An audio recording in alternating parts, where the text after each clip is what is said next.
Good morning and Assalamu alaikum. Today in this video we will discuss the difference between sale and agreement to sale. So first we will discuss the meaning of sale and agreement to sale. In sale, transfer of property immediately.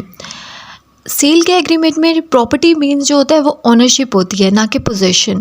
Because some time आपके पास property की position तो होती है लेकिन ownership जो है आपके पास in future date में जो है ट्रांसफ़र होनी होती है, उसको हम कहते हैं एग्रीमेंट टू सेल।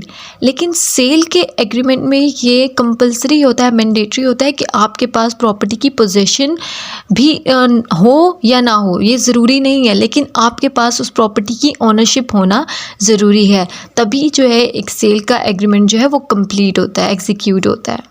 तो हम एक एग्जांपल देख लेते हैं। फॉर एग्जांपल, आप शॉप पे जाते हैं, आपको एक पेन पसंद आता है, आप अमाउंट पे करते हैं और वो पेन ख़रीद लेते हैं।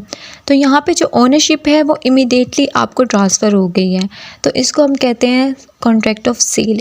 लेकिन दूसरी तरफ अगर आप देखते हैं कि आप एक घर में रह रहे हैं, पोजीशन आपके पास है लेकिन ओनरशिप अभी किसी और के पास है, ठीक है। आप उससे एक एग्रीमेंट करते हैं कि सर मेरे पास इतनी अमाउंट जो है जमा हो जाएगी तब मैं आपसे ये घर ख़रीद लूँगा। तो यहाँ पे आप देख रहे हैं कि जो है ओनरशिप जो है वो फ्यूचर डेट में आपको ट्रांसफ़र होनी है, तो इसको हम कहते हैं agreement to sale. So next हम देखते हैं कि किस टाइप के गुड्स होने चाहिए सेल और एग्रीमेंट टू सेल में। अब जब हम देख रहे हैं कि सेल के एग्रीमेंट में जो ओनरशिप जो है वो इमीडिएटली ट्रांसफ़र हो रही है, तो दैट्स मीन एग्जिस्टिंग गुड्स होने चाहिए ना, जो सेलर के पास एग्जिस्ट कर रहे हैं गुड्स, उन्हीं को तो वो फ़ौरन से जो है ट्रांसफ़र कर सकता है ना बायर को। तो सेल के एग्रीमेंट में एग्जिस्टिंग गुड्स जो हैं वो जो है उस होने चाहिए। और एग्रीमेंट टू सेल में तो ओनरशिप होनी ही फ्यूचर डेट में ट्रांसफ़र है, तो फ़र्क नहीं पड़ता कि सेलर के पास जो है अभी वो गुड्स एग्जिस्ट कर रहे हैं या नहीं कर रहे। हो सकता है कि उसने वो गुड्स अभी बनाए ही ना हो, उसको फ्यूचर डेट में उसने उसको बनाना हो, या उसके पास वो फ्यूचर डेट में गुड्स वो आने वाले हों।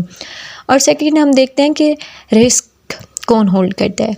जो सेल का कॉन्ट्रैक्ट होता है उसमें देखें आपके ओनरशिप जो है ट्रांसफ़र इमीडिएटली हो जाती है, तो रिस्क जो है वो ओनरशिप के साथ चलता है। जिसकी ओनरशिप होगी रिस्क भी वही होल्ड करेगा, वही बेयर करेगा। तो सेल के एग्रीमेंट में जो है ओनरशिप जो है ना डायरेक्टली इमीडिएटली ट्रांसफ़र हो जाती है बायर को। तो यहाँ पे अगर गुड्स को किसी किस्म का भी डैमेज होता है तो उसका जितना भी रिस्क होगा वो बायर का होगा। लेकिन एग्रीमेंट टू सेल में जो है ओनरशिप फ्यूचर डेट में ट्रांसफ़र होनी होती है, तो यहाँ पे जो रिस्क होगा वो बायर का नहीं बल्कि सेलर का होगा, क्योंकि ओनरशिप जो है अभी जो ओनरशिप है वो सेलर के पास है, बायर को भी ट्रांसफ़र नहीं हुई। और जब तक वो बायर को ट्रांसफ़र नहीं हुई तो जितना भी गुड का रिस्क है वो सब का सब सेलर के ऊपर होता है। तो नेक्स्ट हम देखते हैं कि इन केस ऑफ ब्रीच, अगर कोई ब्रीच हो जाता है तो बायर के पास या सेलर के पास क्या क्या रेमेडीज़ हो सकती हैं, ठीक है। तो अब देखिए सेल के कॉन्ट्रैक्ट में जो है ओनरशिप ट्रांसफ़र हो गई है, पोजीशन भी ट्रांसफ़र हो गई है, तो यहाँ पे अगर किसी किस्म का ब्रीच होता है तो बायर के पास सिर्फ यही रेमेडी हो सकती है ना कि वो अपने पेमेंट के लिए सू कर सकता है कि मुझे जो है आप गुड्स रख लो और मुझे मेरी पेमेंट जो है वापस कर दो, रिटर्न कर दो।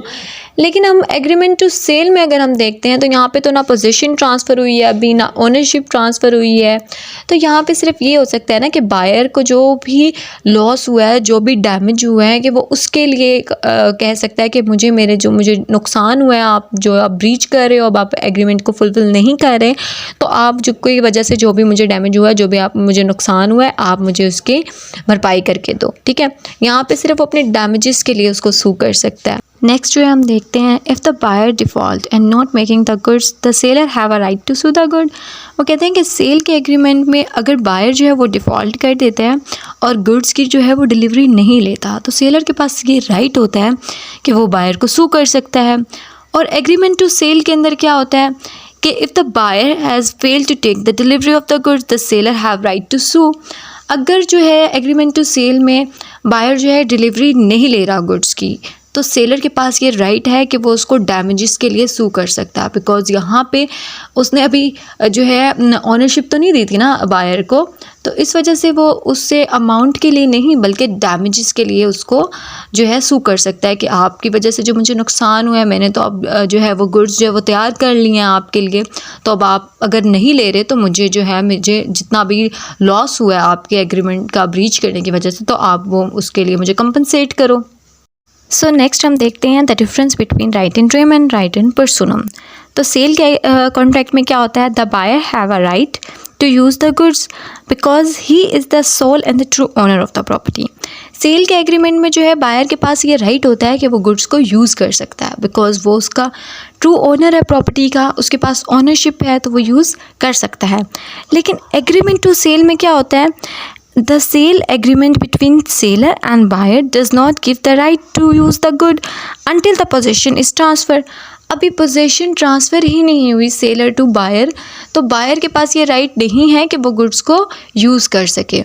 नेक्स्ट हम देखते हैं कि अगर सेलर का जो है दिवालिया निकल जाता है तो सेल के कॉन्ट्रैक्ट में जो बायर के पास ये राइट होता है कि वो सेलर को जो है सू कर सकता है गुड्स के लिए, बिकॉज उसके पास ओनरशिप है गुड्स की। लेकिन एग्रीमेंट टू सेल में ऐसा नहीं होता।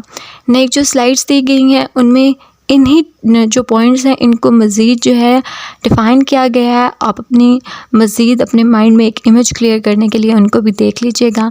अगर आपको वीडियो अच्छी लगी हो तो प्लीज़ लाइक कीजिएगा और अपने फ्रेंड के साथ शेयर कीजिएगा। Thank you so much.